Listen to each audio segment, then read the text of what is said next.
Robert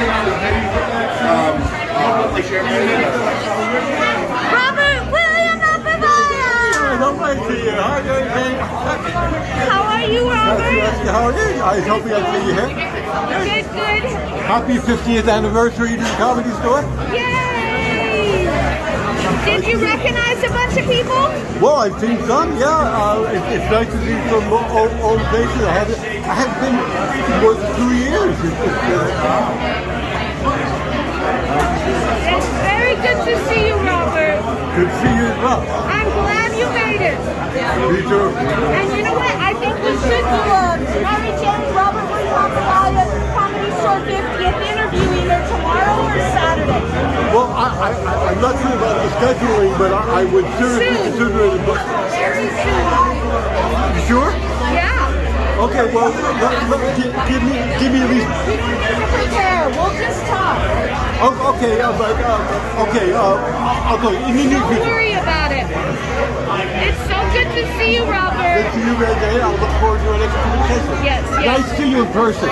Good to see you in person. Yes, very good. I'm glad you're back here at the store. Good to see you as well. Thank you. I'll see you soon. I think I am on Lex Pro. No, my partner.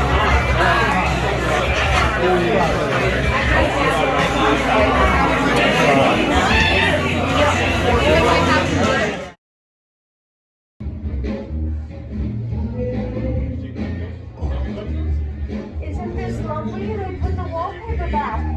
I like the green. Isn't it nice? Yeah. Well, Robert, I just wanted to real quick, resume the Zoom interview. Let's do an intro real fast right now. Ready? Ladies and gentlemen. No, I'm not ready. I haven't even. No. I went. It was almost 4 hours. I was already dehydrated. And almost 4 hours getting here, and I would like to elevate before I go on. Okay. I still haven't done that. I understand, Robert. I understand. Just give me 1 second. Ladies and gentlemen, I now present to you the MaryJane Show with special guest Robert William Abrevaya discussing the world famous Comedy Store 50th anniversary. Take it away. That's just an intro. Okay. And see how pretty it is? Then if we do it on the computer, I at least have a pretty intro. Yeah, from the Comedy Store, from the Comedy Store room in the Comedy Store. Yeah. Okay, yeah. I like it. So do you want to go elevate and then we'll see you a little later? Okay, yes. Okay, thank you very much. I just wanted this quick little thing. Okay, thank you. You know, Robert. it's just that, it's been. I understand. I left at about 5:15. There was 3 buses and Well, you're just got here. Yeah, I'm here. You made it. It's so good to see you, Robert. It won't take 5 hours, but I'll be. It was hot today. It was really Yeah, well, hot. I have to dehydrate in order to endure the bus, which means I also can't take in nutrients. So I'm dehydrated and I'm nutrient deprived, but I'm here. Well, did you get a drink? But I Did you get a drink? Yes, I did get some before you getting another, but I'll look forward to communicating with you in the foreseeable future, next Yes. half hour or an hour or something. Yeah, I'll be here. Okay. Good to see you, Robert. Good to see you, MaryJane. Do they have an exit through there? I hope. I haven't tried it yet, but I hope. Okay. Good to see you, Robert.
special guest Robert William Abreveya discussing the world famous comedy store 50th anniversary.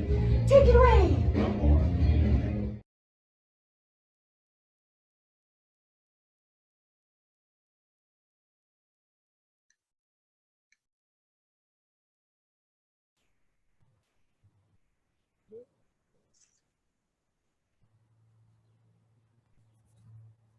MaryJane, can you hear me? Oh, yes, I can hear you now. MaryJane, he was pre-positioned. I was on my way into the bathroom. He was like standing in the doorway, waiting for me to appear, and then use the bath. And then I went back out to where to my and he was just staring at me just now. I thought I was a sufficient distance away, and he's probably so. And then he was pre-positioned in the backyard. I'm not prepared to do this at this time. I don't know if he was tipped off ahead of time or it's a coincidence, but I'm not comfortable back there. I don't feel like standing out here and doing it either.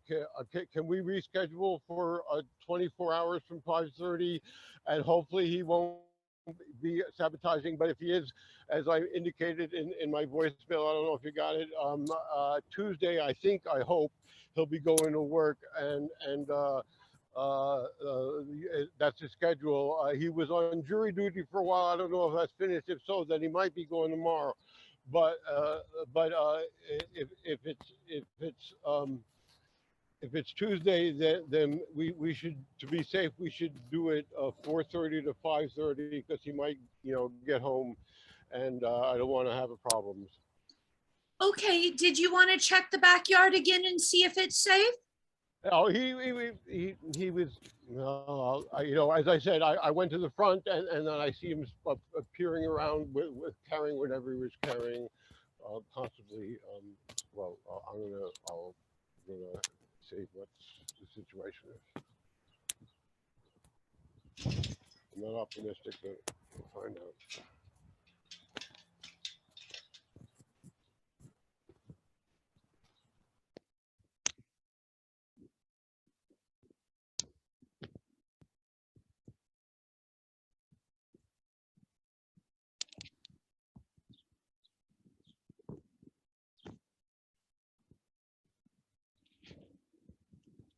Oh, you know what? It appears to at least be temporarily safe. If I have to make if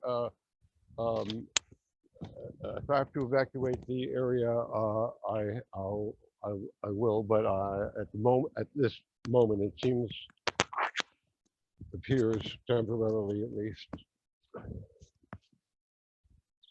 Wonderful.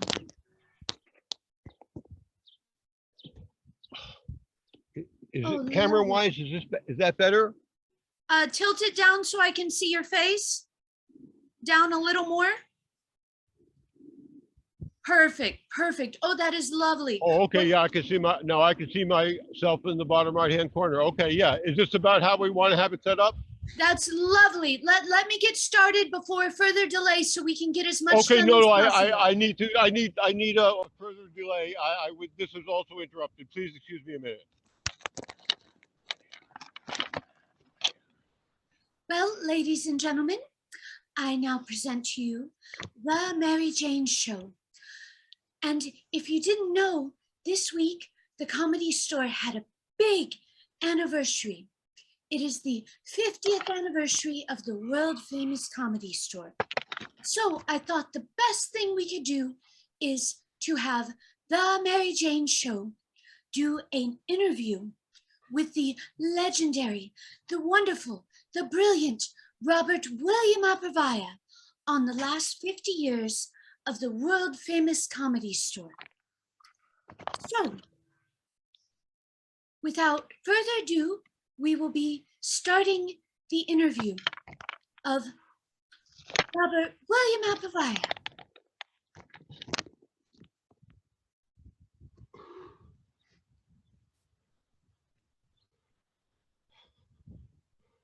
Welcome, Robert William Abreveya. How are you today? Hi, MaryJane. Thank you for asking. How are you? Wonderful. I have my first question when you're ready. What's the first question? Robert William Apavaya, where exactly were you April 7th, 1972?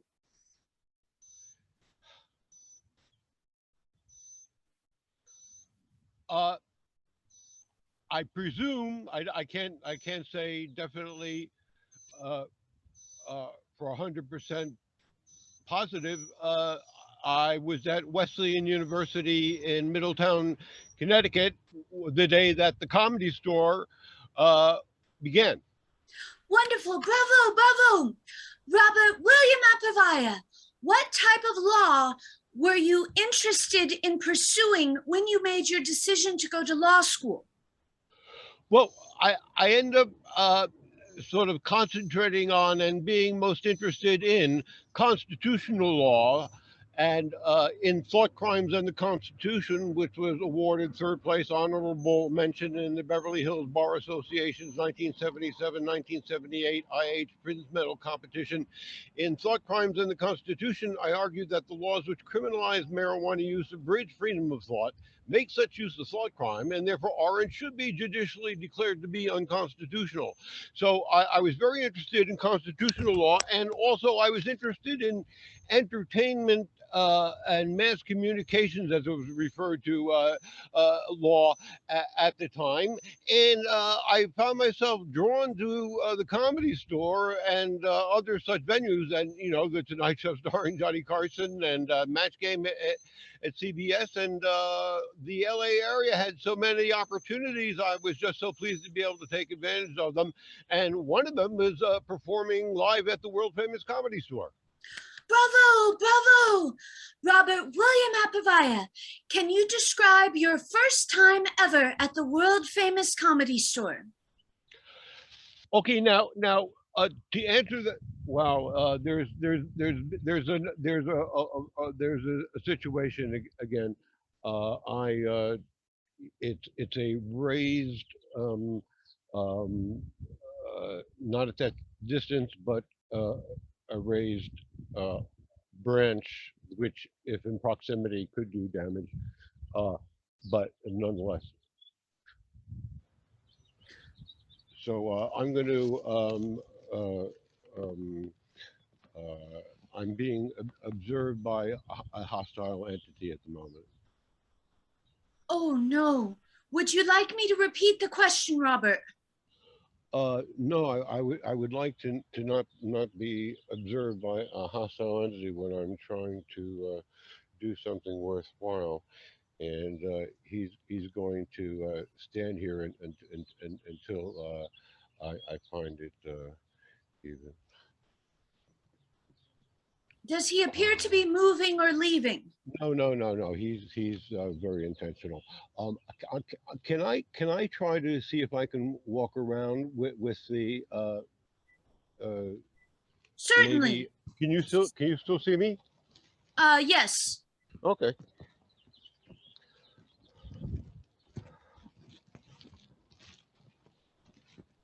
I will rephrase the question. Can you describe your first time at the world famous Comedy Store?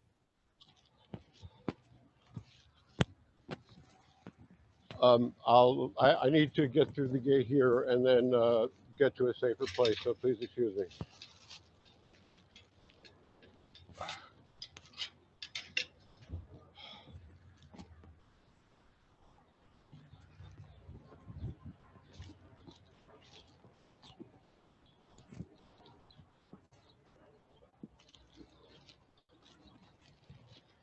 Okay, MaryJane, this is not ideal, but I'm going to attempt to do this in this environment. Can you see me? Yes, I can. Okay, let's try to do this, please. What was the question? Robert William Apavaya, what was your first time at the world famous Comedy Store? Oh, okay. To answer that complete, I made my Hollywood stand-up comedy debut at 8433 Sunset Boulevard. At the time, it was the Funny Farm. It had been the Comedy Store. It was the Comedy Store again subsequently, if you will, the Once and Future Comedy Store. So I made my stand-up comedy debut in what is now the original room of the Comedy Store, but at the time it was the Funny Farm, and it was a very positive experience, which I've now posted the audio and me lip syncing all these years later, but I had preserved the audio and I've got it on YouTube, and and everything went well, I would say. It was a total of approximately 10 minutes. And then maybe 2, 3, 4 minutes after I got off stage, John Mayall, who would, going back to California, so many good things around. Don't want to leave California. Something to never go down. Anyway, he was in the audience when I made my stand-up comedy debut, and I was already a fan. I was just singing from California from the Turning Point in 1970, and in fact, I just listened to it in recent, last night this morning. And then anyway, I listened to it often, and so my prepared material went, I think, well, but also, there was this very pleasant surprise that at my stand-up comedy debut, here was someone who I was already a fan of, who I had paid money to buy his album, and there he was, right there in the original, well, right there in the room there, and so I improvised, I said, I don't know if John Mayall was in the room earlier. I don't know if he's still here, but I remember being back east, listening to California, going back to California, so many good things. Anyway, so I sort of semi-sang, not this. I was fully singing out, fully all out singing just now, but with I was not anticipating it, and so I sort of semi-sang the beginning lyrics to California. But I think he appreciated it, and I think he enjoyed my act. In fact, and so with 2, 3, 4 minutes after I got off stage, John Mayall went on stage. I was sort of the opening act for John Mayall, and then afterwards, after the show closed, he invited us to his house in the, I don't know, the hill. Anyway, it was a nice place and for a party, and he well, anyway, so it was a very pleasant memory. But my Comedy Store debut was at the Westwood Comedy Store in well, my stand up my my debut at the Funny Farm was January 15th. It was 15th. It was after midnight, so I think it was the 15th, but it might have been the 16th. I gotta check the numbers. Anyway, of 77, and then I think it was April. I don't have the exact date in my head of 77. I made my stand-up comedy debut at the world famous Comedy Store at the Westwood Comedy Store, and in fact. Well, I don't want to say too much at this time, but anyway, so Bob brought me on, and I didn't get Bob who? Bob Aguayo. Oh, I don't know if you know Bob, but you may have heard the name Robert Aguayo, Bob Aguayo. He was at the 50th, and at the time he was the MC, and I remember subsequently at the Sunset Boulevard Comedy Store, like during potluck nights, he brought me up more than once, but he was like he was the main MC for potluck, or one of the main, I think he was, at least for a period of time, he was the primary MC for potluck nights. And anyway, Aguayo, he was at the 50th, and I didn't interact with him, or if I did, I didn't recognize, but I saw people posting pictures of, and he wrote something, and so he apparently, I don't know if he's still performing, but he's still around. Wonderful. Thank you, Robert. Question. what was the first time you stepped foot ever inside of the world famous Comedy Store? And did you see any famous comedians you might have recognized? Before I answer, I wanted to add, and Michael Becker on piano during, I'm pretty sure at the Westwood Comedy Store was the piano player. I'm almost positive. Good. Oh, I'm sorry. And then your question now was, please restate, repeat. I wanted to mention Michael, but please say your question again. When and how, Robert William Abrevaya, what was the first time you ever stepped foot inside the Comedy Store? And did you see any comedians that you recognized? To the best of my recollection, the first time that we went there, my significant other, quote unquote, and I at the time, this was late 74, possibly early 75, but I think late 74. We saw Jimmy Walker, who was a big star at the time, Good Times, was a hit comedy, Norman Lear comedy sitcom on CBS. And so we saw him, and then I think it was early 75, but it was either late 74 or early 75.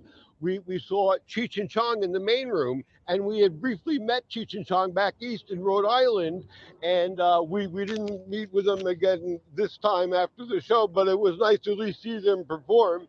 And late 74 and or early 75, it was. It gave me a generally positive impression of the Comedy Store from the beginning, and then at a certain point they had comedians upstairs in the belly room, and it was a good deal. All you had to do is buy one drink, and I would buy a coffee. I think yeah, I could get a coffee for $2, and I would leave a 25-cent tip. That's not extravagant, but it's anyway. But it seemed to be okay, and you could see a very enjoyable 2.5, maybe 3 hour show of some of the best female comedians performing live. Like who? Now I don't know if you there was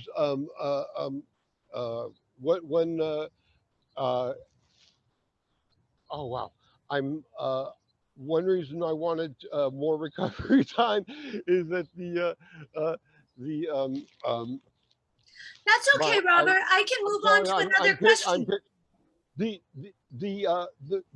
female comedian I remember the most at the Funny Farm, who I was also at the Comedy Store some, was McHen, MC capital HEN, and if she's still performing, I'm not aware of it. I don't know if she's still around, but that's the comedian. I remember seeing her in the belly room, and she would do a thing with smoking, like you, MaryJane. That reminds me now. She did a thing about smoking tobacco cigarettes as part of her act, and when John Mayall invited us after my stand-up comedy debut to his place, McKen also was one of the ones who showed up, and I noticed that John disappeared fairly soon, and McKen disappeared fairly soon. I wonder if that was a coincidence, but I'm just saying. Anyway, but I was pleased. Anyway, and oh yeah, I'm just it's the kind of thing. Okay, I switched hands from my left hand to the right hand. It's the kind of thing where I'm going to see if I can safely sit down again. I don't know if that's possible, but I think it's the kind of thing where I might, if I wasn't, if I was just sitting down looking at the camera, I might be able to get it right. But I can picture her face, and I'm not able to pull up her name, and it's annoying me. Diane Nichols, Joanne Deering, Karen Babbitt, the lady that I'm, oh, overlooks me. I'll try. Okay, I'm going to try to sit down again. But the lady that I'm, uh,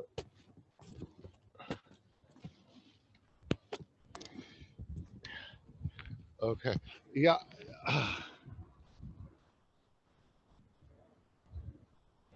It is, Is it safe, Robert? Can you turn it yeah, sideways? yes, for the moment, yeah, okay, let me,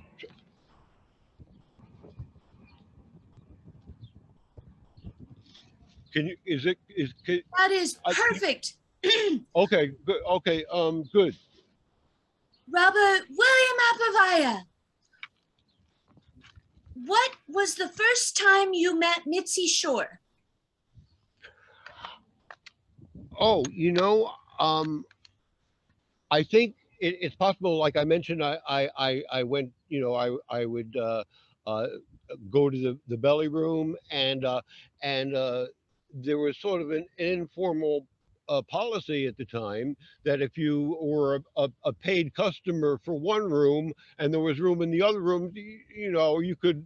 Well, I don't know. It wasn't a formal policy, but in any case, I could sometimes see shows in other rooms, and it seemed to be okay with them. And they like having warm bodies in the room, right? Especially if they're a good audience, and I was a good audience, and so and I remember I posted something on. Excuse me, it's a little cool. I posted something on Joe Rogan's website recently. I was he was he it was he posted a video. It wasn't a whole show, but you, you may know the name John Witherspoon. He was like the MC in the OR at the time, like around 75 or 76, and I played him one on one once.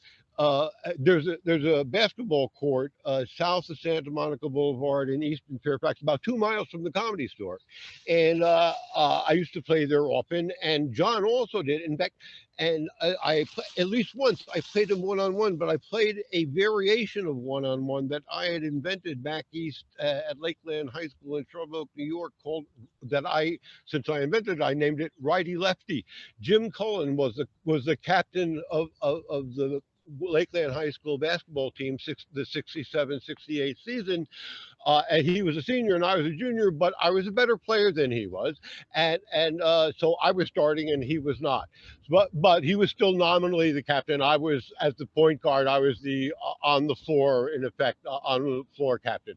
But in any case, I thought it was a good exercise for me to develop my skills to play one on one, but I wanted to encourage him to play me, and if I played him, just straight out 10 games, I would beat him 10 times out of 10. My intention was not to make him feel bad or anything. So it occurred to me that if we could play righty lefty, where Jim was left-handed, so the rule was Jim left-handed was only allowed to shoot with his right hand, and I right-handed was only allowed to shoot with my left hand. So we could compete with each other and develop our skills, but it was not a full out competition where he felt like he was looking bad. It was just my left hand against his right hand, in effect, but it's still, it's good to a way to develop my left hand shooting skills and skills. Anyway,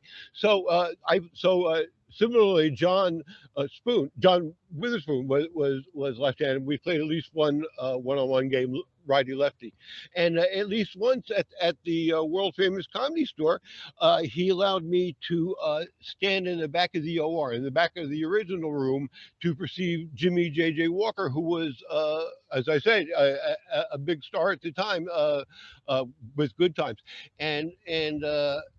yeah. So I had seen Jimmy Walker perform. I'd say, well, including standing out in the hall and catching little pieces and stuff, and if not actually in the room. But I had seen him perform before. Actually, paid money in late '74, early '75 to see him. But I'm sorry. Did you ask when was the first time I met Mitzi Shore?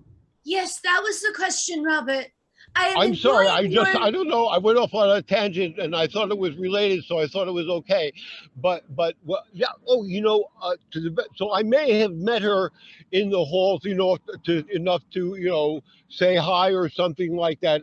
I'm not. I don't. I'm not saying it didn't happen, and I'm sure we perceived each other. I mean, I knew who she was, and if I was there a number of nights at that time she was there almost every night. She was a hands-on.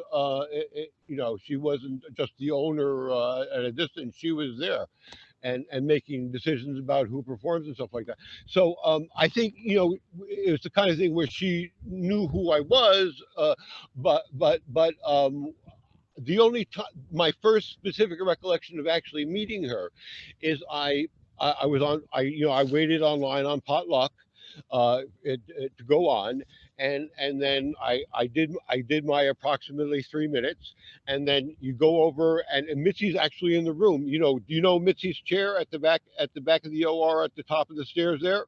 That's Mitzi's Yes. chair. That's where she would almost always share. Occasionally, I would see her there.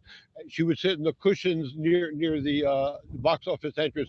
But when she was running the show, talent coordinator and everything else, she was almost always right there at in Mitzi's chair. And yeah, so after I get off stage, I go over there, and you stop, and you get your did I pass? And she said, uh, uh, uh, I didn't pass. I should wait 6 months, and then I could try again. That was the rule. If you didn't pass the first time, yeah, I think that wasn't just me. I think that was the general rule. If you didn't pass the first time, you had to wait 6 months because there was such a high demand. I was probably like 1 out of 20 or 25 or 30, whatever it was. I remember, I had a decent time slot. If Mitzi was still in the room, then it was still a good slot. So, but she didn't pass me the first time, and so I met her. It was she wasn't unpleasant. It was just she did her decision was to not pass me, and the only thing I recall from it is that I would have to wait 6 months before I could perform there again. Did she give you, Robert William Abbrevaya, did Mitzi Shore give you any constructive criticism? I don't specifically recall any at that time or subsequently, but to sort of a corollary of that, I do think that she paid me a great compliment once. What was She that? said, well, we were. She was sort of giving us a tour through someone. A little birdie, as it were, told me that Mitzi was going to give a tour, and I was only of like 5 or 10 people, 10 at the most. And she was going, and I remember specifically she had, there was a picture of Roseanne Barr, and she referred to her as this girl, and I don't know, Roseanne, she had great success, but Mitzi was part of her success. Anyway, and she said at a certain point when it was, I don't know if it was just her and me, or but if it was just her and me and a few, you'd think people would it was like, at basketball camp, Jerry West was giving personal instruction. I was one of like less than 10 people again who get, anyone 150 could have signed up for anyway. Yeah, so she said, why don't I get to it? She said, you have great patience. This was already like I think it was like late 80s, maybe 90 or early 90s, but I think like late 80s already. And yeah, I had been on The Funniest Person in America on Showtime, but I had not and the Robert William Abrevaya Show premiered in 1986, but I hadn't had a lot of commercial success, let's say. Wonderful. Thank you, Robert. Robert William Abbrevaya. Orson Bean ? Oh yes, thank you for asking. I I haven't seen. I'm looking forward to seeing the whole show that you produce, and thank you very much, Mary Jane Green, for producing this 50th anniversary special. But I thought you were wise to have that picture of. Would it be accurate to describe it as the green room of the belly room, where you took that picture where it had the green leaf wallpaper? Yes, that was an intro promo. Yeah, but like in the main room, there's a place between the bathroom and you're going onto the stage. It's sort of a green room there. But Yes. also, would it be accurate to state that that room that you and I were in was the green room of the belly room? Would that be a fair description, an accurate description? Yes. Okay, yeah. Well, it reminded me, uh, belly room, and I've already mentioned the belly room, uh,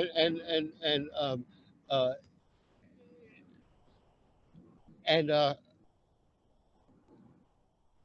yeah, I'm recalling a Holocaust memorial, but she survived. Anyway, they oh, I'm sorry. Please restate the question, please. Orson Bean? Oh yeah, Question yes, mark. yes. So Orson Bean was being interviewed by Dennis Miller. Dennis Miller was on Weekend Update. He was one of the anchors on Weekend Update on Saturday Night Live for a number of years, and uh, he he had a radio show. I think he had at one point he had more than 200 affiliates or something, and he was on for a number of years. And I spoke with him more than once on the air, and speaking in favor of the relegalization of marijuana. And I don't think he disagreed really. My in any case, uh, I, I had tapes. I had. And they quote disappeared when they in the dislocation of 2013. But I'm continuing to try to transcend the conspiracy or conspiracies. Oh my oh, Orson Bean. Yes, so Dennis was interviewing Orson Bean, and Orson was, he had been on the Tonight Show starring Johnny Carson many times, and he was always, and he was on Merv Griffin and stuff. And he's always a good guest. He had a good sense of humor, and he had lots of showbiz stories. He's a very pleasant guy, and so now he told this story, and my impression is it's either literally true or at least based on a true story. Maybe he embellished it some for the telling's sake, but he was like he is a young comedian. I'm not positive about this detail. He may have been at Harvard. He may have been in Hasty Pudding. Conan O'Brien may have had some background like that. I'm not positive about that detail. But anyway, he was a young comedian in New York City, and he was trying to get himself a job. He didn't have an agent. He was like, in effect, I guess, knocking on doors. And the owner or the talent coordinator or whatever, owner of one of the clubs or something, said, told him to say something funny. And Orson Bean said, Orson Bean, by the way, is not his given name, but and Orson said, the owner says, say something funny, and Orson said, belly button. And I thought, and I thought, and I remember I thought, oh, that is sort of funny on a visceral level, and it's just tickling and stuff like that. And anyway, so belly room brought to mind. He said and apparently the owner liked it because he got the gig, he got the job. That's what the moral of the story is. It was funny enough to the owner. He liked it. He got the gig. Now I don't know if that's literal truth or based on a true story, but says the owner said say something funny. He said belly button and got the gig. Bravo, bravo. Thank you, Robert William Abrevaya. Robert William Abrevaya, how was the Comedy Store different than other venues then?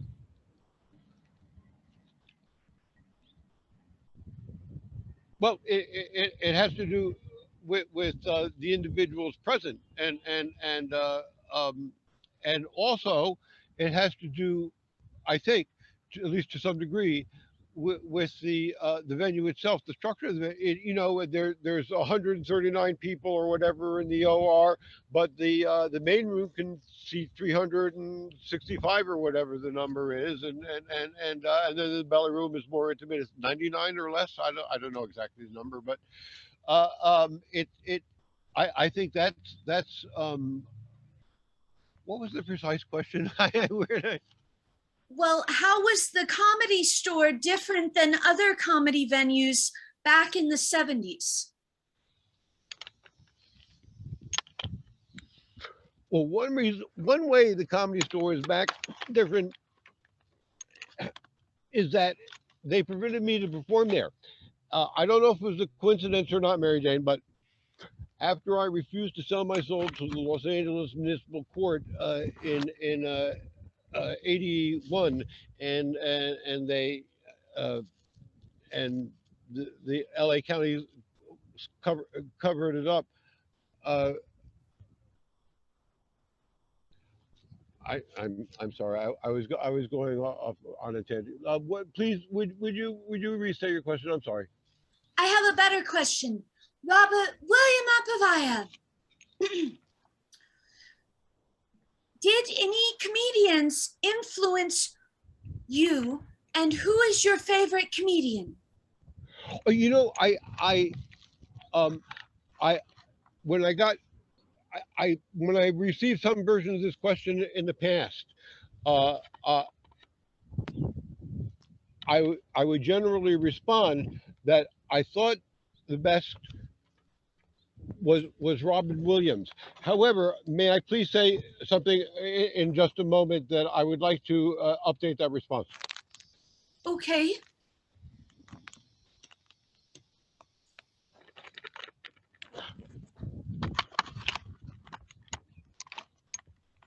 I think Robin was a great performer. But if I may please say, I would like to congratulate Argus Hamilton. He, you know, he may, some people may think that he looks younger than me, but in fact, he's actually been at the Comedy Store longer than I've been, and he's still going strong. In my opinion, Argus is one of the all-time greats. How many people can say, even figuratively, that Bob Hope was their opening act on the Tonight Show starring Johnny Carson? I think this was 80. This was like January '81 or something like that. Argus was the featured comedian, but earlier on the Tonight Show starring Johnny Carson was Bob Hope. And in fact, I think that's the show that he mentioned. He said as he was leaving, he said something like, "You ever try marijuana?" And he said, you should. He actually mentioned marijuana. I think it was on this. Anyway, so yeah. So congratulations to Argus. Sometimes people they wait till after they're no longer performing or whatever, and they say, oh, he was great. Argus is still doing it, and he's publishing, and so congratulations to him. I think he's one of the all-time greats, and he's still performing at the Comedy Store. Bravo, bravo. Thank you, Robert. Robert William Abreveya, if you were asked to define the history of the Comedy Store for the last 50 years, how would you describe its importance? Question mark.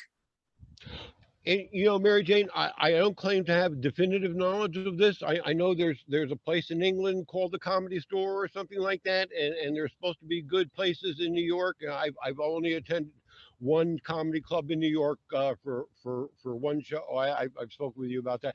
I saw David Fry, but I don't recall the name of the club. But anyway, but I've heard that I presume there are other good venues, but as far as I know, the world famous Comedy Store, the Comedy Store, is the greatest comedy club in the history of the world, as far as I know. I mean, I know, the ancient Greeks 2,000 years ago, they were playing Lysistrata or whatever, and trying. I don't. I'm not saying it's the only club that's been a great comedy club, but as far as I know, the Comedy Store is the greatest comedy club in the history of the world. Bravo, bravo. Robert William Abreveya, May I ask, do you have an opinion about that?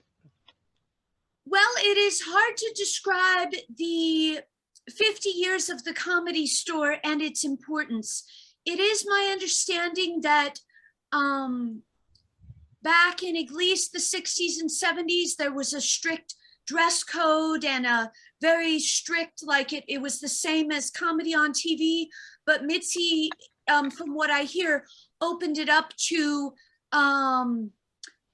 let comedians have more of a personality and be more unique and not be strapped in an Argyle sweater or a suit and a tie. So I think from what I hear of the vision, Mitzi's vision of the Comedy Store and her execution of it, that it is absolutely unique and the best place on earth.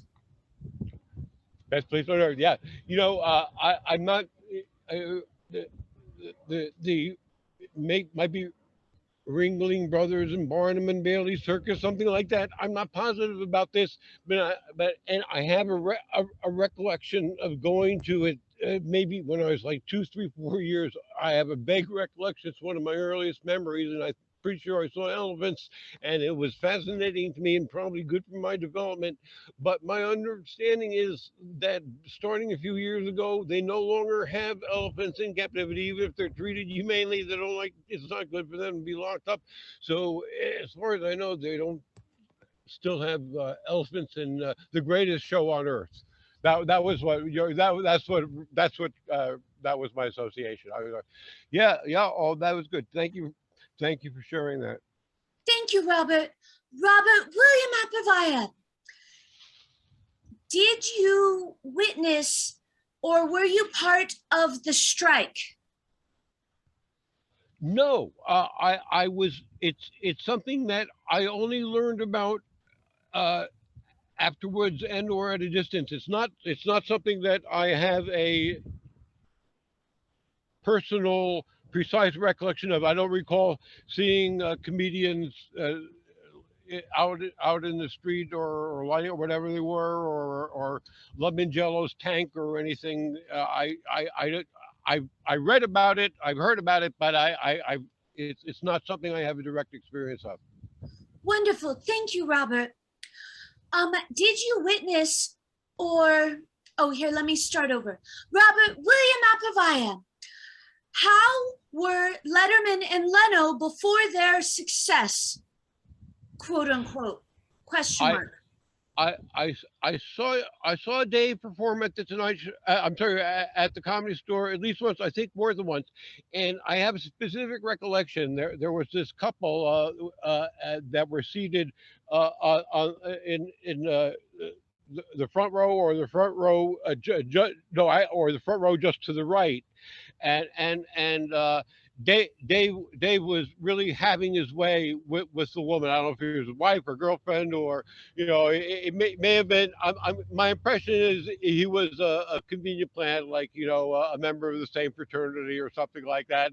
But Dave was having his way in a humorous way. I mean, he was funny. As long as they're willing to play along, he can make as many crass remarks to her about her as it was. And there weren't that many people in the room, but and that was his crowd work. If there was a lot of other crowd work, I don't recall it, but it appeared that this couple were a convenient plant, and he was doing I thought he was doing well. I thought he was doing a good job. At least that was, that's my own specific recollection of him performing there. But I have at least that one.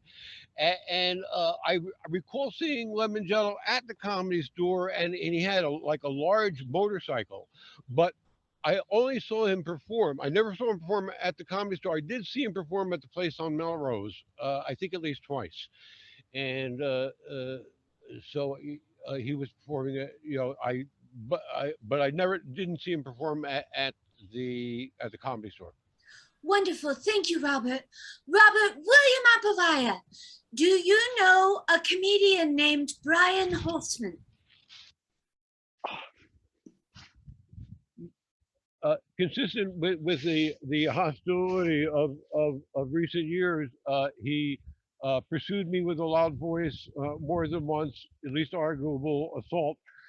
But I was able to avoid direct contact with him. Besides the volume batteries, he didn't actually, and I was able to. I mean, it was harassing on at least two or three occasions, maybe three or four. I don't think it was more than five or six, but I was able to, for the most part, to avoid him. Sometimes I'm walking around, I'm looking for some a friendly face, and he's raising his voice. I like you say, and I'm just trying to get away. I would, but note I was avoid. It was only volume batteries and assault, but Robert, can you try to tilt your camera down just a little bit? Less sky, more you. is that okay? Wonderful, much better. Thank you so much. Thank you for your constructive criticism, Mary Jane. I know you're more knowledgeable about these matters than I am, and I appreciate all of your help. Thank you. Robert William Abrevaya, in my research, there was a blonde waitress that spoke very fondly of you. Can you tell us about Anna? Oh, the lovely Anna. Speaking candidly, I always try to speak truthfully. I found Anna very attractive. I presume she still is very attractive, and it was. I had. Well, I'm glad at least to have known her for a period of time. And there's a really nice picture I'm thinking of. I hope I hope I still have it. Where she and this is around 97 or 98. Lauren, Lauren, Lauren. I think her first name is Lauren. I'm not Pelter or something. I'm not sure. I can picture her, but anyway. So the lovely Anna and this other waitress were with me on stage, and they took Polaroids or whatever it was, and then they gave me a copy, and it's very, one of my favorite mementos of the Comedy Store. That brings back pleasant memories. If you speak with her, please tell her I say hi. Wonderful. Thank you, Robert. Robert William Abrevaya. What would you say about, did you ever meet Carl LeBeau? The late Carl LeBeau. I had the LAPD did a thing to me, one knee in the back, one handcuff on at the park in LA earlier. This was 90 or 91. And I ended up reporting it and speaking with a guy named Beck, who would later be Charlie Beck, who would later be the LAPD chief. At the time, he was like a lieutenant or a captain in the Rampart division. So that was the name of the guy I spoke with, who and registered a complaint with. And later that night, the entity that you just mentioned took the microphone out of my hands, said, "I could have you killed for $200," and it sounds theoretically possible. I don't know, but it seemed not a coincidence that the LAPD and that entity within hours of each other, and I think he and his co-conspirator were part of or among the leaders of a conspiracy or more than one conspiracy to violate my constitutional rights and or cover up conspiracy or more than one conspiracy to violate my constitutional rights. And there was it may have been turned over to or assumed by Nazi skinhead one, but at the time I was concerned about them, and I don't know this for 100% fact, but my information understanding is that there's a bullet hole in the Comedy Store round thing out there in the parking lot, and that it's attributable to the entity that you mentioned, his co-conspirator. I don't know that for 100% fact, but that's my information. It got there somehow. That's my information understanding. I don't know that for a fact, but that's my information. Wonderful. Thank you, Robert. Robert William Abrevaya, do you have any memories of Sam Kennison, the late Sam Kennison? Well, that was the that was the entity's co-conspirator that I was just referring to, that who supposedly is the source of that bullet hole. In fairness, I might say, initially this individual that you just named was friendly toward me. On at least one occasion, he shared some herb with me. This was at the Westwood Comedy Store, across the street from the Westwood Comedy Store. But he was one of the relatively few that did that. And initially, he was friendly toward me. But but that's no. I was the closing act on potluck nights in the OR, and the entity you just mentioned would be in the main room, and on 3 separate occasions in a period of about 4 to 8 weeks. So it wasn't every single, but in approximately 4 to 8 weeks, on 3 separate occasions, he threw he threw a chair while I'm trying to do my act. And Nazi Skinhead One and his co-conspirators would surpass that even in one night on many occasions. But when it first happened to me,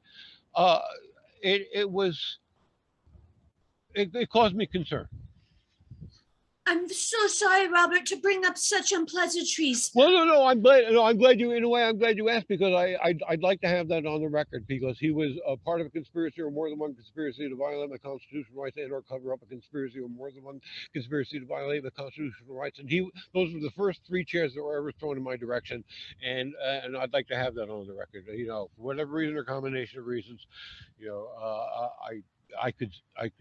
I could speculate about that. I've been working for the relegalization of marijuana in a formal way since at least 1975, when I worked on Normal versus Davis National Organization for the Reform of Marijuana Laws versus then Los Angeles Police Chief Ed Davis, to prevent enforcement of the marijuana laws in Los Angeles.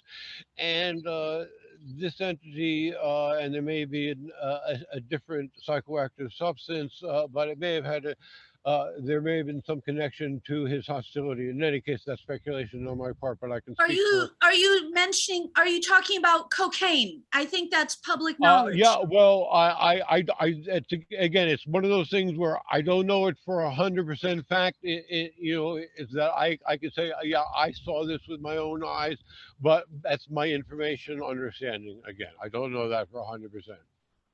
Wonderful. Thank you, Robert William Abrevaya. Robert William Abrevaya, do you know of, or did you ever meet Jackson Pardue? Oh, I did. He was never a close friend, but he was someone who would say hi and occasionally communicate with, at least briefly, and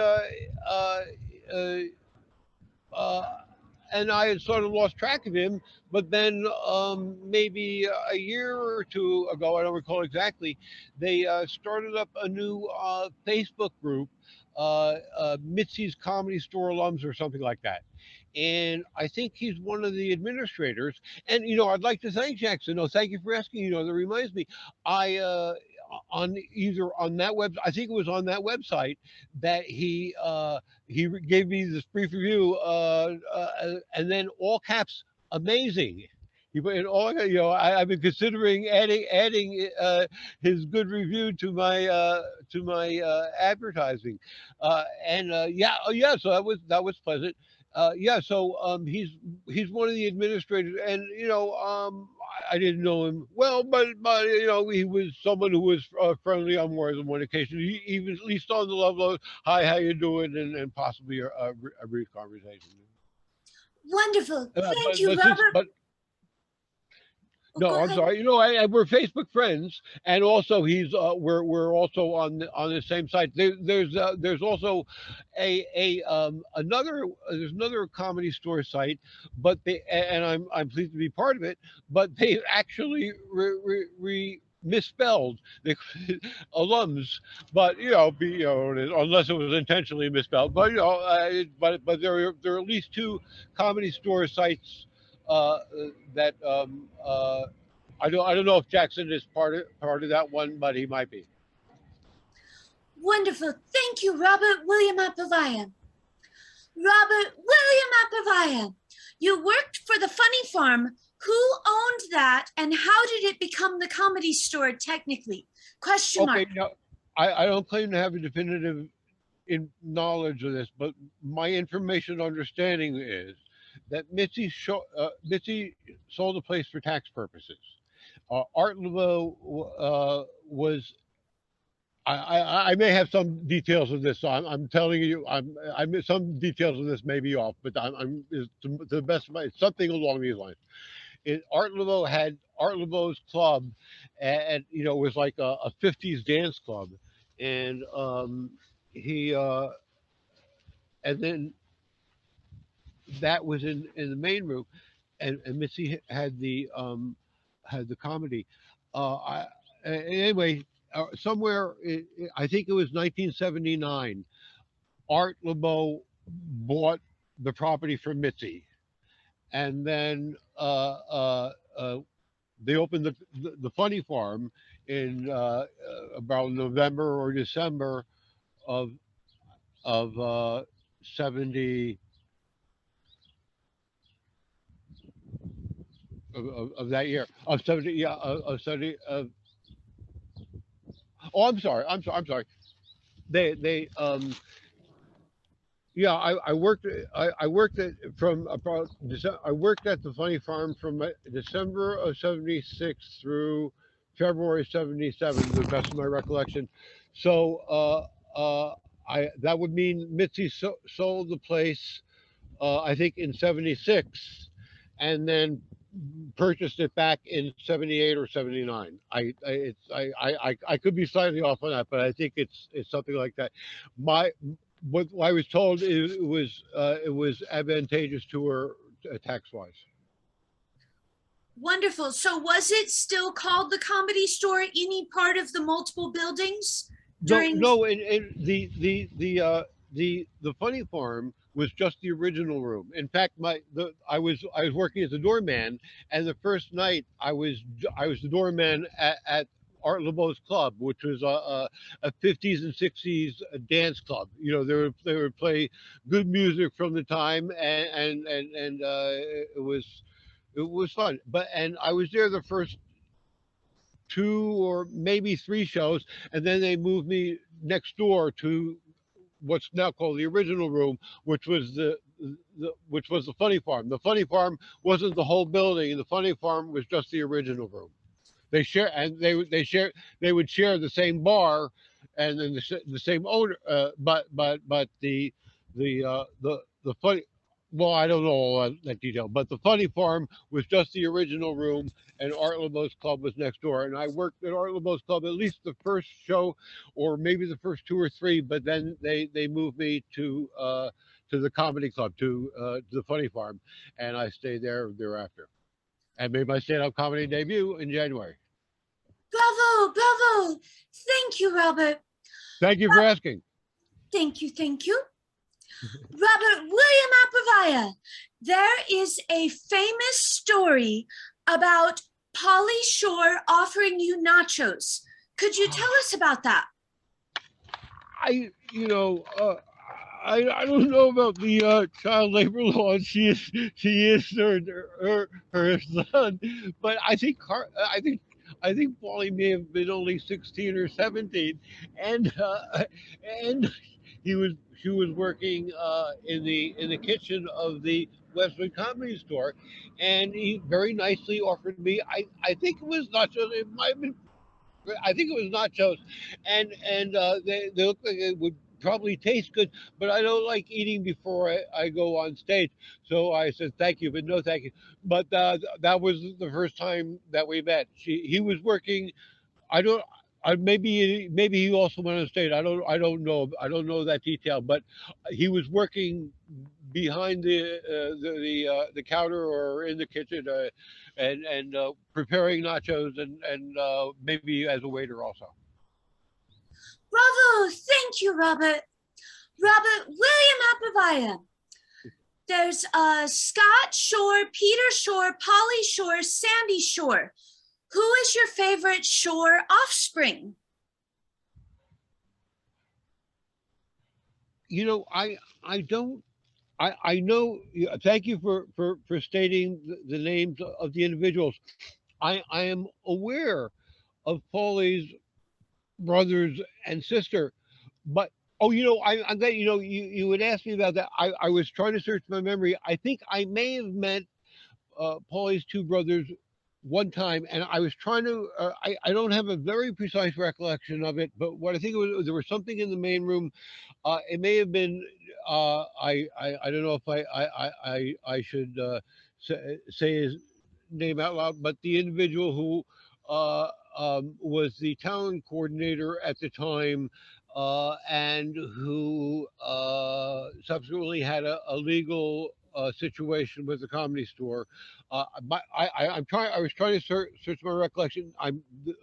The best I can recall is that it was either he introduced us he indicated that Paulie's two brothers were working a camera in the main room, 20, 30 feet away. Either he briefly introduced us, we didn't have any kind of extended conversation or extended conversation that I can recall, or may have possibly have briefly introduced us, or at least at that distance of 20 or 30 feet, he says, that's who these two individuals are, and so I at least saw them at a distance. I don't have a precise recollection of it, but after we spoke, I was trying to I searched the memory banks. I have a good memory, but not a perfect memory. I think I may have met them, or if not met them, at least perceived them once, and possibly met them, but I don't have a precise recollection of it. And if again, and I may have met one or both of them at some other time and just not known. I don't have a precise visual for them individually. And as to Sandy, I'm again, and I'm aware of her, but and maybe I have met her once or more than once, but I don't have a precise visual or a precise recollection of meeting her individually. I may have met her once or more than once, but I don't have a precise recollection of it. So would it be safe to say that Polly Shore would be your favorite of Mitzi's offspring?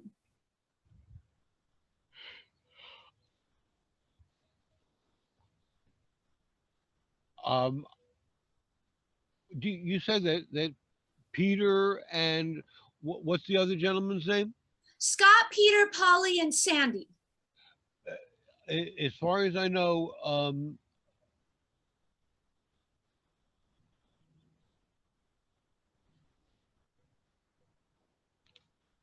Peter and Scott, Yes.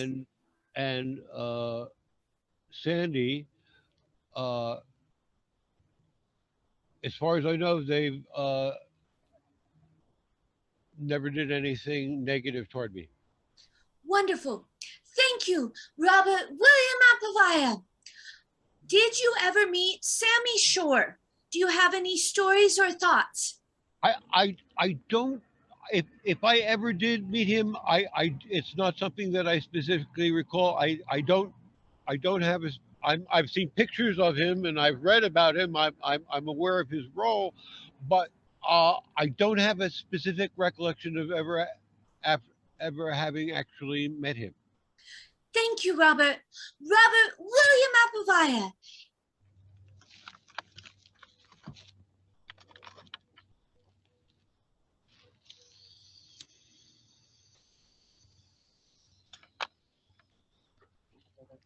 Would your camera tilt down a little bit more when you're done with that?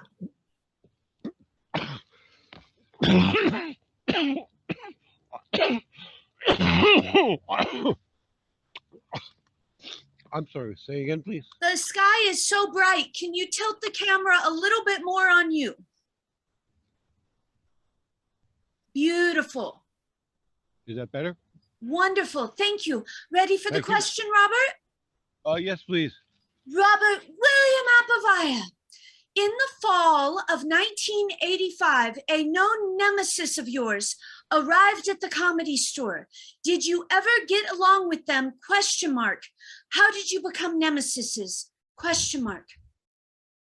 I'm going to guess I know who you're referring to, but I'm not 100% positive. You're referring to Nazi Skinhead one? I believe so. What is their name? If someone would want to do a play on words, someone might refer to this entity as Naked Rectum. It's also something I've seen him do on stage, and it's not a pleasant memory.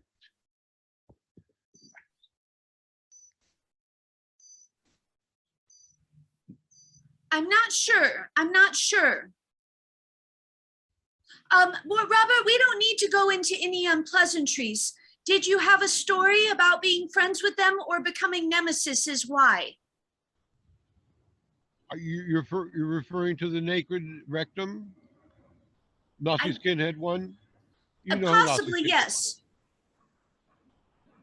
And the specific question is again, please? In the fall of 1985, did you ever get along with them, and or how did you become nemesises? Well, at a certain point, he just started being consistently hostile toward me. But one of my first memories of him is him having a golf club and whacking the comedies at the back stairs of the back of the stairs at the back of the OR, whacking at the guardrail or something like that with a golf club. That might be my first conscious memory of him. But at a certain point, he just it kept targeting me, and then stole the button after chasing me up the belly room stairs. Stole the button off my green jacket, and claimed he gave it to Lemon Jello, and he's at the Comedy Store. I don't know who the big cheese is, but at the Comedy Store, he was the on-site leader of the Nazi Lemon Jello Nazi Skinhead one conspiracy.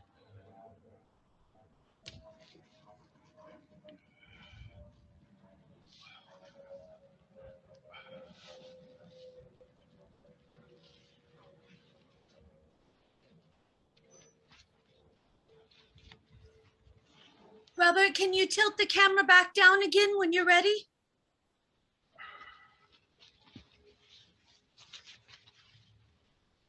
Oh. Is that better? Yes, wonderful. Robert William Abrevaya, what was your favorite period of performance at the Comedy Store? The 1970s, 1980s, 1990s, 2000s, etc. Question mark.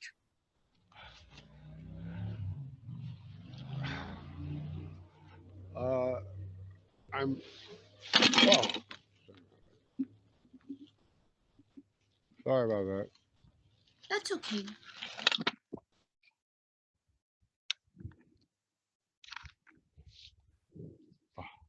I'm sorry. I'm sorry. I'm literally tying my boots here. Please, would you restate your question, please? Sure, I'll wait till you're done, and then if you could tilt the camera back down because the sky's just so bright. Okay.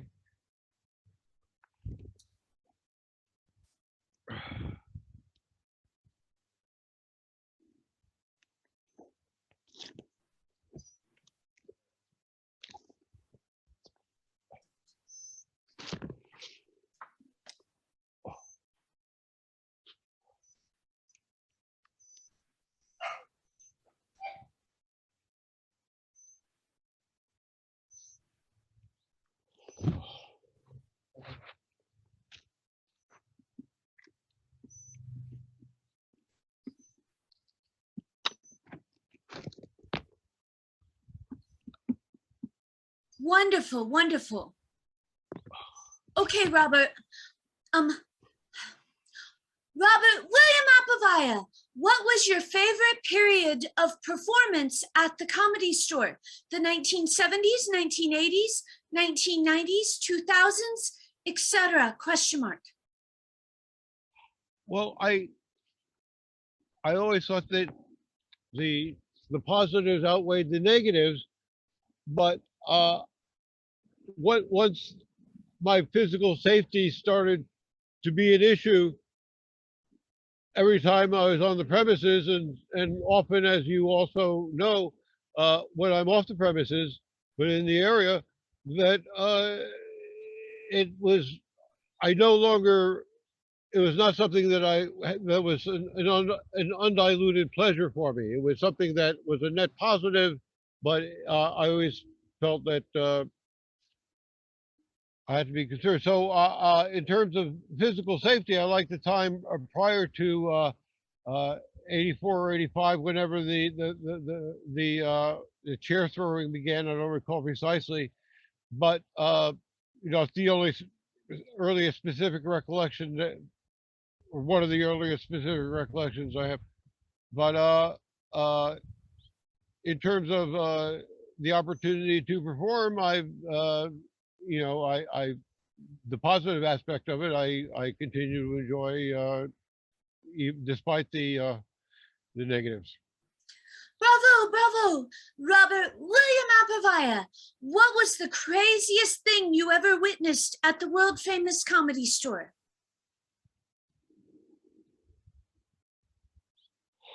The fact that they would allow me to physically attack me with lasers in the eye, with multiple lasers, more than one laser in the eye, and while I'm trying to perform, and hit me with thrown objects, and try to disintegrate my nervous system with high volume, and from the electronic sound system, and other attempted gradual assassination.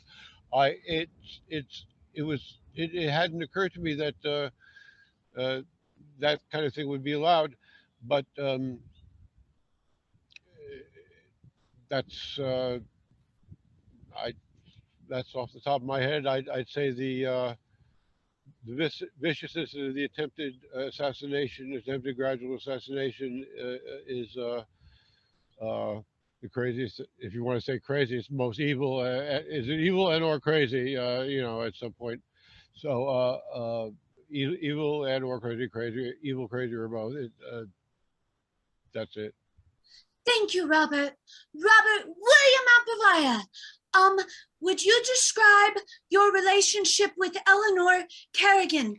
I heard that you were married once a while ago. A time ago. Wow.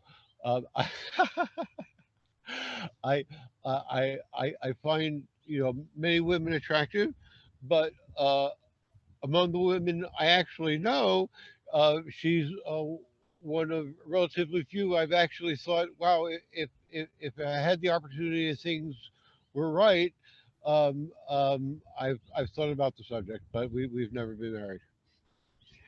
Oh no. she says innocently. I did enjoy doing some Eleanor Kerrigan material on the 19th edition of the Robert William Abreveya Show, and I hope you'll all tune in. It's on Vimeo and YouTube. Under Robert William Abreveya. Thank you, Robert William Abreveya. What was your relationship with Mitzi Shore? Well, I was, as we were saying before, I think of, as far as I know, the Comedy Store is the greatest comedy club in the history of the world. Mitzi allowed me to perform there. I was reflecting on the numbers recently, more than 2,000 times, without an exhaustive accounting. I was the closing act most potluck nights since at least 1983. Prior to that, I was the closing act most potluck nights at the Westwood Comedy Store for the period of time leading up to the time it closed in 1983. And there's that show that began in 2000 that you and I were both part of for a number of years. And I know you still have some artistic control over or responsibility for that show, and that was many more performances. And for a while there, I was performing 4 nights, 4 shows at 3 nights a week. They actually had, they actually had. Comedy Store, Comedy Store was always, or almost always until the COVID, was at least 1 night a week, but some years it was 2 nights a week, and for a time in the 2000 2005 period, it was 3 times a week. So I was doing 4 shows in 3 nights. So and once again, your original question was. Oh, it was Robert William Abreveya. What was your relationship with Mitzi Shore? Oh, so she's given me an opportunity to perform at the Comedy Store more than 2,000 times. Mary Jane, I can't see your picture. Am I doing something wrong, or is there? Oh no, oh, there you are. I'm back. You're correct. Yes. No. There you are. Thank you. Yeah. So she gave me the opportunity to perform at the greatest comedy club in the world. Bravo, bravo. Robert William Abreveya. I'll wait till you're done. Robert William Abreveya, do you have any fond memories of being part of the Ding Dong Show? ? I like I like meeting the lovely Mary Jane as an individual, and well, I would hope to have met you anyway, but my recollection is that's where I met you first. So at least that's my early association. Thank you, Robert. Thank you, thank you. Robert William Abreveya, what was your best memory in the last 50 years of the world famous Comedy Store? Wow. The one that I thought of first in December 1983. That's a good question. I'd like to be able to think about it and answer it. But the one that I thought of first, in December of 1983, there was a waitress at the Comedy Store. I could be wrong. The name I'm recalling that I want to say is Jill. I'm not recalling. She was maybe she was tall, maybe 5'10", 5'11", blonde or blondish hair, fair skin, blue eyes. To the best of my recollection, I could be wrong about it. But anyway, one of the waitresses at the Comedy Store in December mentioned to me that I had been on Showtime's The Funniest Person in America. And that's the first. I'd been on television before as president of the Lakeland High School General Organization, as president of the Student Council in Shrub Oak, New York. I was on TV on WPIX, but as a comedian, this was the first time I was ever on television. And Wayne and Jeff Wayne was on it again, and the guy with the beer holster. I used to wear a beer holster. I'm not thinking. Anyway, there were three Comedy Store associated.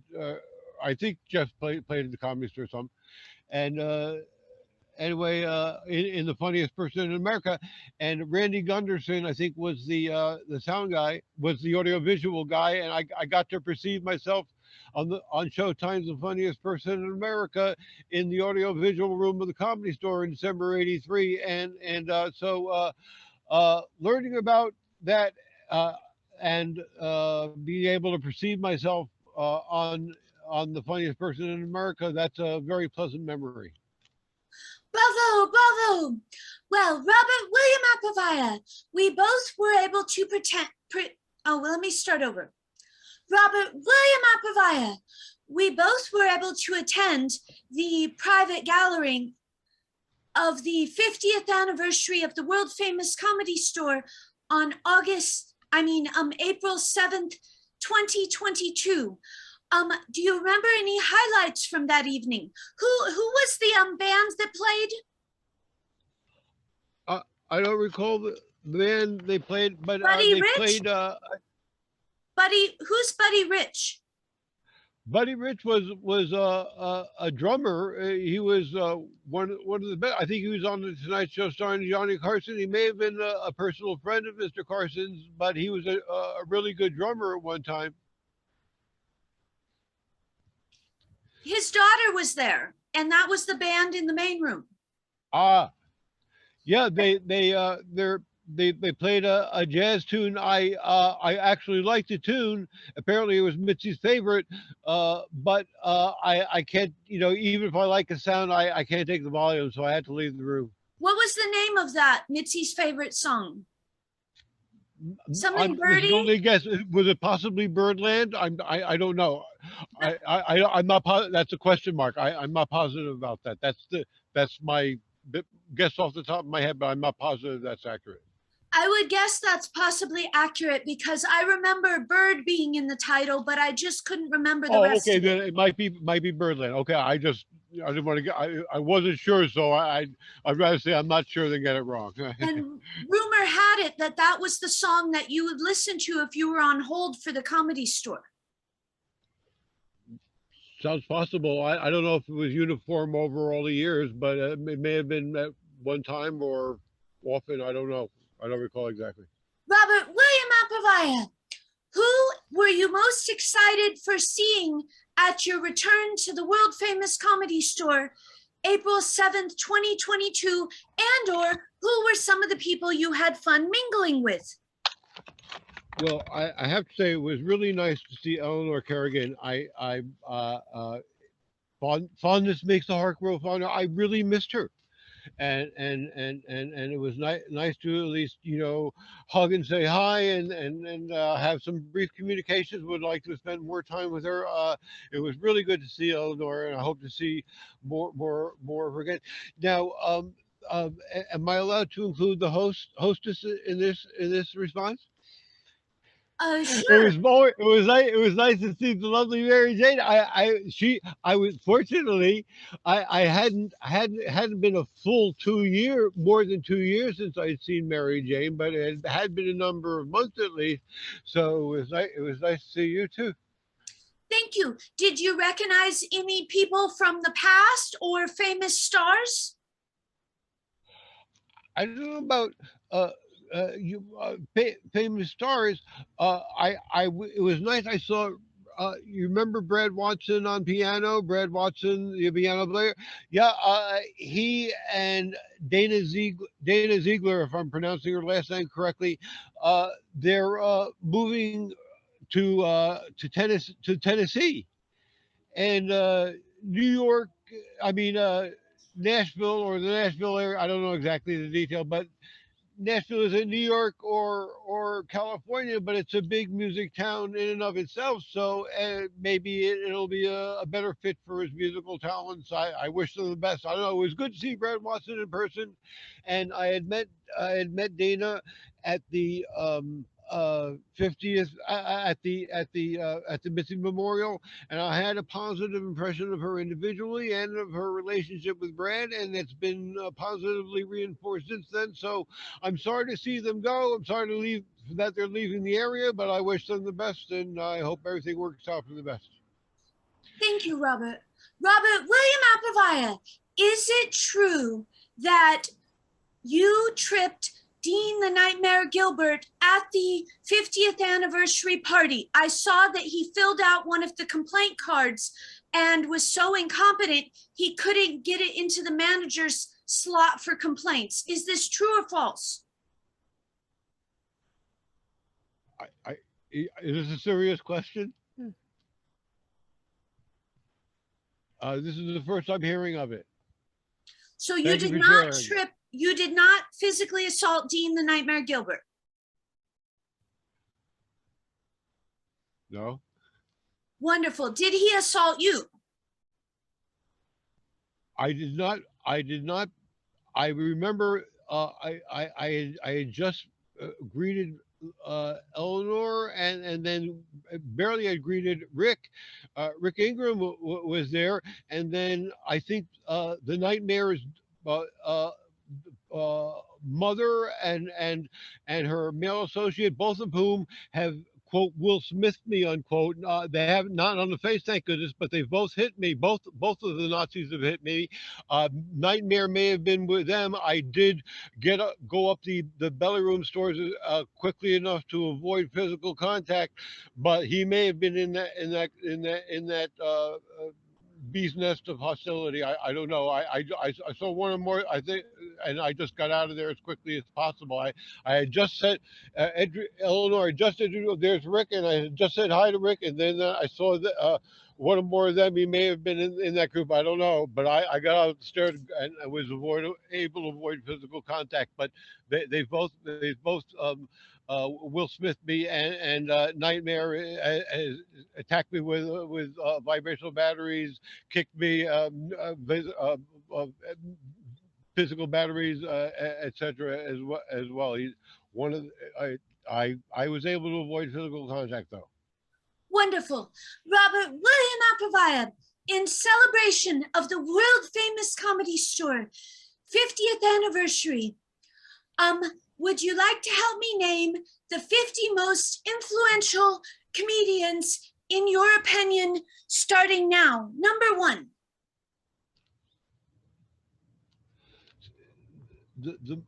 What's the wording of the question, please? One more time. Robert William Abrevaya, would you like to make a list of the 50 most influential comedians in the last 50 years at the world famous Comedy Store? Number one. It sounds like a lot of work.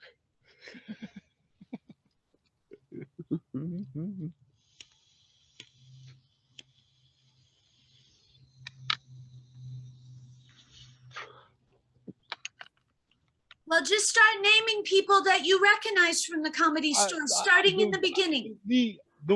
The one that I would put at the top of the list currently is Argus Hamilton. I mentioned Argus earlier. He's an institution. Don't want to be careless about how you use the word legend, but you could even use the word legend. He's, as I say, he's one of the all-time great comedians, and his continued presence at the Comedy Store has been, in my opinion, a good influence and continues to be. Wonderful. Number two.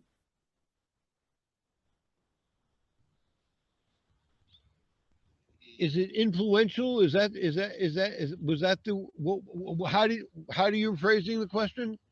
Yes, the 50 most influential could be to you, could be to society, comedians that have passed through the doors of the world famous Comedy Store in the last 50 years. I don't feel like going through that. If you have a question about a specific individual, I'll try to be responsive. Okay. Let's see. Robin Williams, you mentioned. I think he when he was with, I think he was the best I ever saw perform at the Comedy Store. George Carlin. With respect to Argus, there, with all respect to Argus Hamilton, I never saw George perform at the Comedy Store, but I did see him at the Tonight Show starring Johnny Carson at least once, and I think at least 2 or 3 times. I think George was obviously one of the all-time greats. That First Amendment, the 7 dirty words, quote unquote, the First Amendment is important, and George Carlin is part of that. Wonderful. I think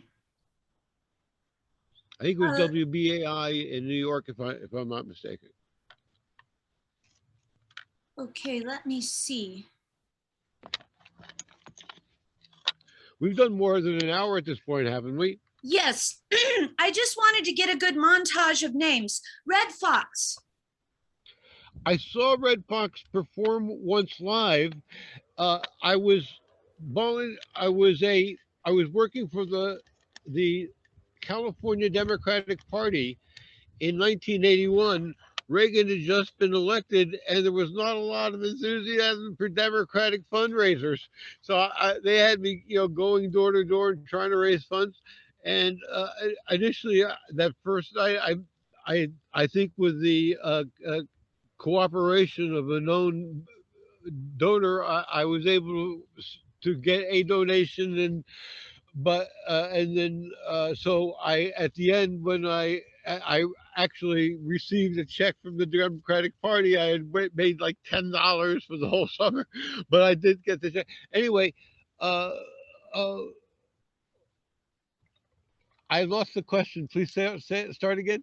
Oh, we're just listing comedians. I think we're Oh, Red Fox. Yeah, what do yeah. you So there was a fundraiser on I don't recall the exact location, but I saw Red Fox perform live, and he mentioned that the way that he was able to avoid service during World War II or Korea was that he used some of this powdery white stuff that made your heart beat real fast, and somehow that helped him to they thought he was able to appear to have a heart condition or and beat the draft or something like that.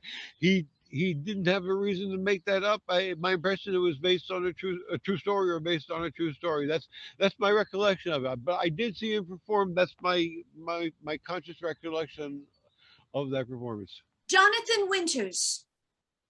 I saw Jonathan Winters at the Tonight Show starring Johnny Carson at least I think more than once, and I have a specific recollection. I would try to coordinate. I was wearing a green jacket. There was probably a there may have been a green ticket given out that day, and naked I was wearing a green jacket and a green tie or a green and brown tie from Mr. Johnny Carson, one of Mr. Carson's sides. Anyway, so I was wearing a green jacket, and they had two of the greatest comedians of all time, Mr. Johnny Carson and Jonathan Winters, and they were trying to get laughs, and the audience wasn't responding, and I always wanted to be a good audience, but I didn't want to laugh unless I thought something was funny, if you know what I mean. You know, if I thought it, then I would laugh and I would know how to laugh. But and then so finally, Jonathan makes a remark about Kermit. And I really, John is talking. I'm trying to help guys, and then something opened up after we mentioned Kermit, and they got a laugh, and things started rolling from there. But I have that recollection of Jonathan Winters. If things had worked out differently, I think Jonathan Winters and Robin Williams and Mr. Carson and myself could have been a good foursome comedically, but it didn't quite happen. Wonderful. Richard Pryor? You know, I have some specific Richard Pryor recollections. I actually I don't want to overstate them. But in a sense, I actually met him once. I was leaving the OR or leaving or possibly leaving the bathroom, but I think leaving the OR and going toward the main room. You know, there's that back corridor there where there's also now a men's room, and uh, either I opened the door or he opened the door, and there, staring in my, 18 inches away is Richard Pryor, and I. My I'm still not 100% positive to this day, but there were no words exchanged, but there was whoa, sorry about that. I was I was going for a visual with my hand, and I forgot that I. Are you there? Hello? Hello, Robert? Thank you very much. Ladies and gentlemen, I hope you enjoyed this. This was the MaryJane Show special guest, Robert William Abrevaya's tribute to 50 years of the world famous Comedy Store. Thank you, Comedy Store. Thank you, Robert. Thank you. Good night.